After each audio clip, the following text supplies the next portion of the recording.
دوسری جنگ عظیم کے بعد ایک دور آیا، امریکہ ابھرا ہے دنیا کی عالمی سطح پر سیاست میں۔ اس کے ہاں کچھ آزادی کے تصورات تھے، اس نے بھی سپورٹ کیا۔ برطانیہ کمزور ہو چکا تھا، وہ اتنے بڑے علاقے کو ہولڈ نہیں کر سکتا تھا۔ ہندوستان بھی آزاد ہوا، پھر یہ کہ اور دوسرے علاقوں سے بھی اس کو پسپائی اختیار کرنی پڑی۔ استعمار کے پنجے جس طرح بھی ہوئے، ان کے سینوں سے، عربوں کے سینوں سے جو ہے گویا کہ وہ ہٹے، لیکن امریکہ نے ایک اپنی بہت بڑی حکمت عملی جو اختیار کی، عالم عرب کے سینے میں اسرائیل کا خنجر پیوست کر دیا تاکہ یہ کبھی آزاد نہ ہوتا ہے، ہمارے انگوٹھے تلے رہے، ہماری پالیسی گواہی کرے۔ یہ استعمار کا دوسری جنگ عظیم کے بعد جہاں برطانوی استعمار، فرانسیسی استعمار رفتہ رفتہ یہ ہٹنے شروع ہوئے۔ صدر ناصر نے انگریزوں کو اٹھا کر پھینکا میڈیٹرینین میں اور دوسرے جگہوں سے، الجزائر نے آزادی حاصل کی فرانس سے، اطالویوں سے جو ہے لیبیا والوں نے آزادی حاصل کی، یہ ہو گیا، لیکن ایک خنجر پیوست کر دیا گیا اسرائیل کا سینہ عرب۔ اس صورتحال میں ظاہر بات ہے کہ ایک تو بڑی آئیڈیل پوزیشن تھی کہ پورا عالم اسلام متحد ہو، لیکن وہ تو بہت دور کا خواب معلوم ہوتا ہے۔ علامہ اقبال سے بڑا کوئی نقیب نہیں ہے ملت اسلامی کی وحدت کا۔ ایک ہو مسلم حرم کی پاسبانی کے لیے نیل کے ساحل سے لے کر تابخا کے کاشغر، لیکن انہیں بھی اپنے لیکچرز میں کہنا پڑا کہ اس وقت جو صورتحال ہے پورے عالم اسلام کی ایک وحدت بن جانا تو تقریباً ناممکن نظر آ رہا ہے۔ اگر کسی طرح ایک common wealth of Muslim nations وجود میں آ جائے تو بھی بڑی کامیابی ہوگی، لیکن اس سے بھی پہلے یہ تو زیادہ آسان تھا کہ عالم عرب ایک وحدت کی شکل اختیار کرے۔ یہ تو ایک قوم ہے، اکثر و بیشتر ایک نسل یا زیادہ دو نسلیں کہتی تھیں۔ شمالی افریقہ میں بربر نسل بھی ہے، باقی تو سب عرب ہے۔ یہ پورا عالم ایک نسل، ایک زبان، پورے اتنے رقبے کے اوپر بولے جانے والی ایک زبان، یہ تو ایک ہو جائے۔ افسوس یہ ہے کہ اس کا ایک ہو جانا، ایک شخصیت ابھری تھی جو مذہبی مزاج کی شخصیت تھی، جو دینی مزاج کی حامل شخصیت تھی۔ اگر اس کی قیادت میں عالم عرب متحد ہو جاتا تو واقعتاً ایک بہت بڑا جو ہے مرحلہ وہ طے ہو جاتا پوری عالمی ملت اسلامیہ کی ایک وحدت اختیار کرنے کا۔ وہ شخصیت تھی شاہ فیصل شہید، اور اس لفظ کے ساتھ ہی آپ کے ذہن میں آ گیا ہوگا کیوں انہیں شہید کر دیا گیا، کس نے کیا کرایا، کہاں سے تعلیم حاصل کر کے آیا تھا وہ جس نے شہید کیا شاہ فیصل شہید کو۔ اس کی گردن پر کون سوار تھی؟ وہ یہودی لڑکی کے جس کے فوٹو بھی شائع ہوئے، ایک گردن پر اٹھائے کھڑا ہوا شہزادہ اپنی ایک یہودی دوست کو، لڑکی کو، اور وہی ہے کہ جس نے جا کر پستول سے شہید کیا ہے۔ جہاں میں اچھی طرح جان لیجئے، جیسے بارہا میں نے عرض کیا ہے کہ حضرت عمر کو شہید کرنے والا کہنے کو ابو لولو فیروز تھا، لیکن اس کے پیچھے پورا ایرانی نسل پرستی کا جو پورا پس منظر ہے، اسے تو ہر شخص جس کی ذرا بھی نگاہ جو ہے جو صرف منظر کو نہ دیکھ رہی ہو، پس منظر کو بھی دیکھنے والی ہو، وہ تو جان دے گی کہ ابو لولو فیروز ایک فرد کا نام نہیں تھا، وہ ایران کا انتقام تھا عالم عرب سے۔ بالکل اسی طریقے سے یہ امریکی استعمار کا ہتھ کنڈا تھا، اسے محسوس ہوا۔ شاہ فیصل مذہبی مزاج کا شخص، یہ ابھر رہا ہے، اور یہ شاہ فیصل کی حکمت عملی کا ذرا آپ اندازہ کیجئے۔ لاہور میں سمٹ کانفرنس ہوئی، اس میں وہ آئے، سب سے ٹاورنگ پرسنالٹی پورے اس وقت عالم اسلام کے اندر شاہ فیصل کی تھی، اور وہ گویا کہ ایک بہت ہی جس کو کہا جائے کہ ایک بہت ایلڈرلی، ایک بزرگانہ ایک شخصیت جو ہے، اور انہوں نے اپنے دولت کے دروازے، عرب میں وہ مشہور تھے کہ نہایت خسیس اور بخیل انسان ہے، اس لیے کہ وہاں وہ خرچ کرتے تھے حساب کتاب کے ساتھ، لیکن ان کے خزانے کھلے ہوئے تھے عالم اسلام کے لیے، ادھر بھی مدد ہے، ادھر بھی مدد ہے، ادھر بھی کام ہو رہا ہے، ادھر بھی کام ہو رہا ہے۔ پھر انہوں نے تیل کا ہتھیار استعمال کر کے ایک دفعہ امریکہ کو دن میں تارے دکھا دیے تھے، لہذا ان کا ہٹایا جانا سین سے یہ امریکی استعمار کے لیے لازم تھا۔ اب لے دے کر رہ گئے کون؟ سیکولر مزاج کے لوگ۔ پہلی اٹیمپٹ جمال عبد النافذ نے کی، ناکام ہو گیا۔ قذافی صاحب نے کوشش کی کہ وہ ان کی جانشینی حاصل کر لے، ناکام ہو گیا۔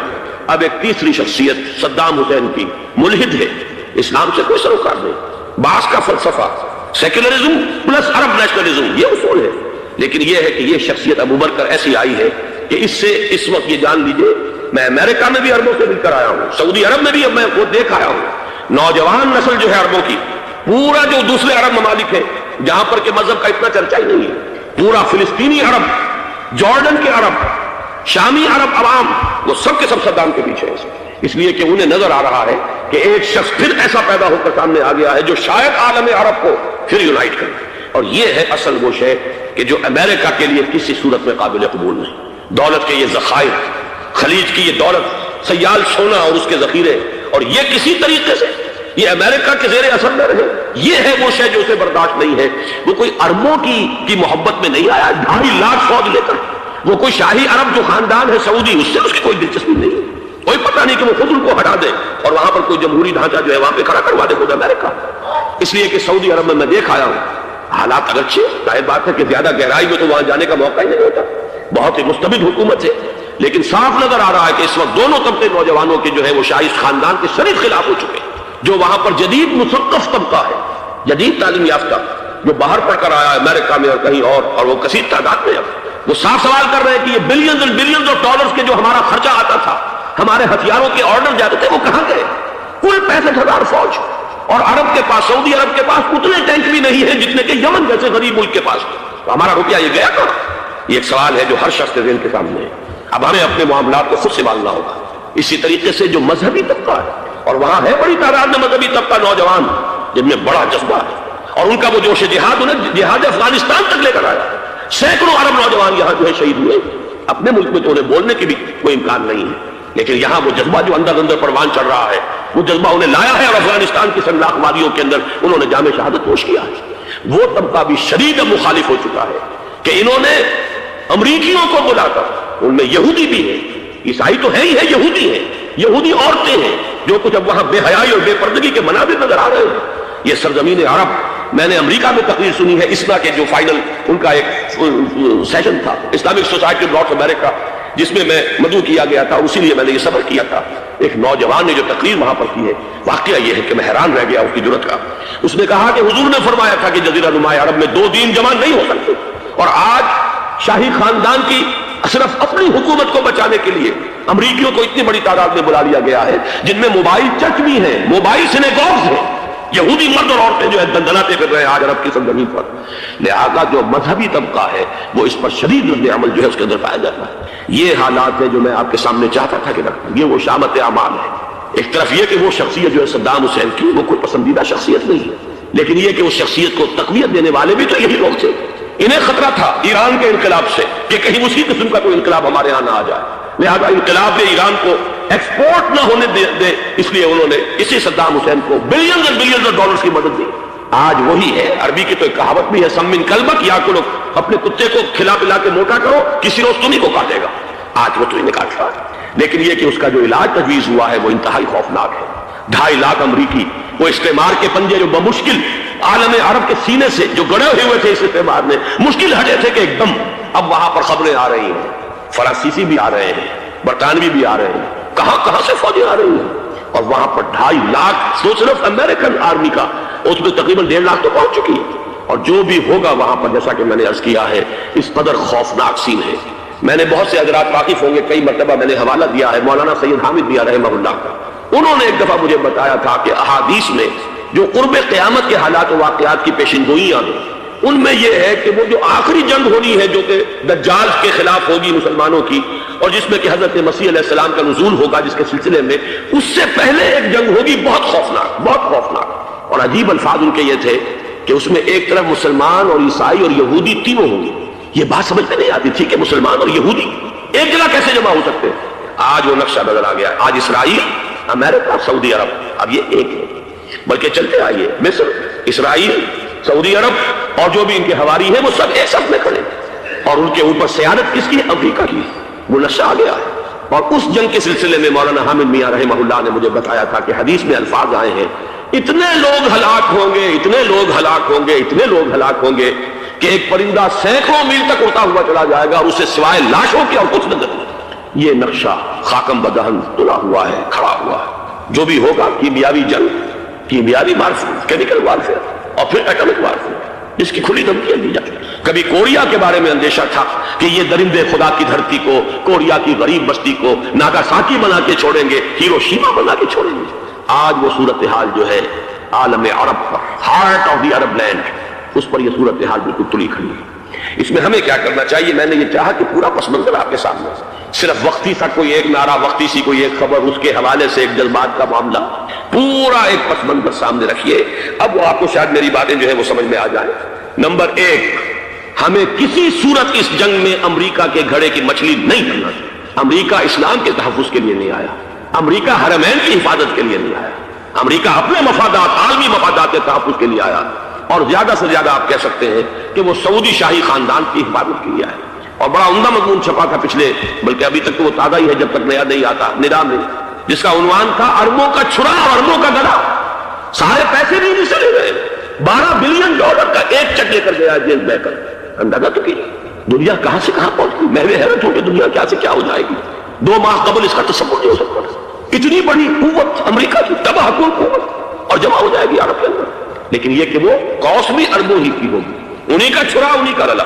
ہمیں کرنا یہ چاہیے اللہ تعالیٰ ہماری حکومت کو, ہمارے سیاستدانوں کو, ہمارے ذمہ دار لوگوں کو ہدایت دے. وہ امریکہ کے گھیڑے کی مچھلی نہ بنے. اس کے تحفظ کے لیے یا شاہی خاندان کی حفاظت کے لیے بہت کچھ انہوں نے عیش کر لیے, کافی عیش کر لیے. باقی یہ کہ اب جو کچھ ہونا ہے وہ ہونا ہے. حرمین شریفین کو تو خود عرب کے لوگ کہتے ہیں کہ کوئی خطرہ نہیں ہے. سارا جھگڑا تو وہ تیل کی دولت کا ہے. وہ تیل کی دولت جو ہے وہ شمال مشرقی کونے کے اندر ہے. بلکہ یہ کہ جو رد عمل پیدا ہوا عالم اسلام میں اور سعودی عرب میں خود اس کے مذہبی نوجوانوں میں امریکی فوجوں کی آمد کے خلاف اس کا جواب دیا گیا رابطہ عالم اسلامی کی طرف سے کہ یہ جو بھی جنگ کا محاذ ہے, جو فوجیں ہیں, یہ حرمین سے تو 1500 کلومیٹر دور ہے. تو حرمین کو تو خطرہ نہیں, خطرہ ہے امریکہ کے عالمی مفادات کو. آج آپ کو معلوم ہے دنیا 2 طبقوں میں بٹی ہوئی ہے, دی ریچ اینڈ دی پور. یہ جو اقوام ہیں جو 6-7 قومیں شمار ہوتی ہیں دنیا کی دولت مند قومیں, ان کے لیے خطرہ ہے کہ یہ اگر ہم ان کا جو سب سے بڑا ذریعہ ہے اس کا صنعت کا یہ تیل, اگر اس کو کچھ ہو گیا تو ان کی سب کی اکانومی جو ہے وہ دم دھڑام سے زمین پر آ جائے گی. وہ بھی برابر ہو کر رہ جائیں گے دنیا کے دوسرے ملکوں کے. یہ اس کی حفاظت کے لیے آئے. ہمارے نوجوان کو آج میں سوچتا ہوں کاش کہ ہمیں معلوم ہو, ہمیں وہ تاریخ دہرانی نہیں چاہیے کہ ہم نے پہلی جنگ عظیم میں انگریزوں کے استعمار کے پنجے گڑوانے کے لیے اپنی جانیں دی. پنجاب کا نوجوان, پنجاب کا مسلمان سپاہی بھی جا کر ایلن بی کو قبضہ دلوانے کے اندر اور بغداد پر قبضہ کرانے میں اس کے تعاون کیا, اس کی مدد کی. کیا آج بھی وہی تاریخ اپنے آپ کو دہرائے گی؟ آج ہمارا فوجی جائے گا وہاں پر امریکہ کے تحفظ کے لیے, اس کے مفادات کے تحفظ کے لیے. پہلی بات یہ کہ ہرگز نہیں ہونا چاہیے. ہونا کیا چاہیے؟ پہلی کوشش یہ ہو کہ یہ بین الاسلامی معاملہ بنے, مسلمان امت آئے, امریکی فوجی جائیں, فرانسیسی جائیں, برطانوی جائیں. ہاں اس صورت میں کہتا ہوں پاکستان کا ایک ایک بچہ وہاں جائے اور اپنی جان قربان کرے, اس لیے کہ یہ قرآن کا حکم ہے. بَإِن طَائِفَتَانِ مِنَ الْمُؤْمِنِينَ اقْتَتَلُوا فَأَصْلِحُوا بَيْنَهُمَا فَإِن بَغَتْ إِحْدَاهُمَا عَلَى الْأُخْرَى فَقَاتِلُوا الَّتِي تَبْغِي حَتَّى تَفِيءَ إِلَىٰ أَمْرِ اللَّهِ فَإِن فَاءَتْ فَأَصْلِحُوا بَيْنَهُمَا بِالْعَدْلِ وَأَقْسِطُوا إِنَّ اللَّهَ يُحِبُّ الْمُقْسِطِينَ. امت مسلمہ کو حکم دیا گیا اگر مسلمانوں کے 2 گروہ لڑ پڑے تو تم صلح کراؤ, اور اگر ایک فریق زیادتی پر تلا رہے, اڑا رہے, تو اب سب مل کر اس سے جنگ کرو یہاں تک کہ اسے اللہ کے حکم کے آگے جھکا دو. پھر اگر وہ اللہ کا حکم مان لے, صلح پر آ جائے, تو پھر عدل و قسط کے ساتھ ان کے درمیان صلح کرا دو. یہ ہمیں حکم ہے, مسلمانوں کا حکم ہے. لیکن یہ کہ یہ امریکی آ رہے ہیں اور امریکی استعمال اور امریکی مفادات, اور اس کے لیے جو ہے پاکستان کا مسلمان سپاہی بھی جائے, میرے نزدیک کی کسی صورت میں صحیح ہے. مطالبہ بھی ہو رہا ہے. آج ہی غالباً ایک انٹرویو آیا ہے شاہ حسین کے بھائی جو ہے حسن بن طلال, ان کا, انہوں نے بھی یہی کہا ہے کہ اس کو مسلمانوں کو آپس میں اس معاملے کو طے کرنا چاہیے, اس قضیے کو, امریکی فوجوں کو یہاں سے فوراً واپس جانا چاہیے. اور یہی بات میں یقیناً تائید کروں گا, تحسین کروں گا. یہی موقف ایران کا. ایران عراق کے خلاف جو UN کے سینکشنز ہیں, کہتا ہے ہم اس کی پابندی کریں گے, لیکن امریکہ کو یہاں سے نکلنا چاہیے. یہ مسلمانوں کا اپنا معاملہ ہے, وہ آپس میں طے کریں. پاکستان کو بھی یہی موقف اختیار کرنا چاہیے پوری قوت کے ساتھ. اس میں کوئی بھی اگر کمزوری ہو رہی ہے تو در حقیقت یہ گویا کہ ہم امریکی استعمار کے ہاتھ میں اس کا ہارا کار بن کر, کھلونا بن کر استعمال ہو رہے ہیں, جو کہ ہمیں کسی صورت میں نہیں کرنا چاہیے. اگر یہ بھی ناکافی ہو تو دوسرا ایک اور مسئلے کا حل موجود ہے اس سے براڈر سطح پر, کہ غیر جانبدار ممالک اگر کوئی ہے ان کو بھی اس قضیے کے اندر شامل کیا جائے. ایک تحریک تھی کسی زمانے میں, کافی بڑی تھی, لیکن یہ کہ وہ بھی اگر اس کے اندر شامل ہو جائیں. لیکن امریکہ, رشیا, یہ تو ظاہر بات ہے سپر پاورز ہیں, ان کے مفادات ہیں, عالمی اور گلوبل مفادات ہیں. لہذا اول تو یہ ہونا چاہیے کہ بین الاسلامی معاملہ بنا کر, اس صورت میں جیسا کہ میں نے عرض کیا ہماری پوری فوج بھی جائے اللہ پر توکل کر کے. پاکستان کا محافظ اللہ ہوگا, اگر اللہ کے ایک حکم کے اوپر عمل کرتے ہوئے مسلمان یہاں سے جائیں اور جا کر وہاں پر جو ہے اپنی جانیں دینے کو تیار ہو جائیں. لیکن اگر یہ اس میں بھی کافی نہ ہو تو جو بھی غیر جانبدار ممالک ہیں ان کو بھی اس معاملے کے اندر شریک کیا جا سکتا ہے. بدرجہ آخر اگر پاکستانی فوج جائے, وہ صرف حرمین شریفین کے گرد و نواح میں ان کو ڈپلوائے کیا جانا چاہیے.